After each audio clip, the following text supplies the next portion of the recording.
tähän päivään asti. TV2 ajankohtaistus. Selvitellään taideteollisuutemme vaiheita tähän päivään asti.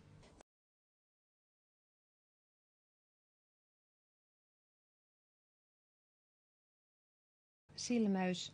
Selvitellään taideteollisuutemme vaiheita tähän päivään asti. Ohjelmassa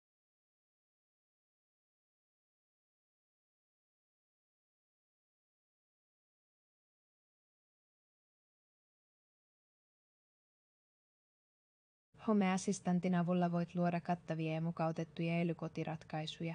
Käyttäjät voivat hallita ja automatisoida laitteitaan, parantaa kodin turvallisuutta, seurata energiankulutusta ja saada ilmoituksia tärkeistä tapahtumista.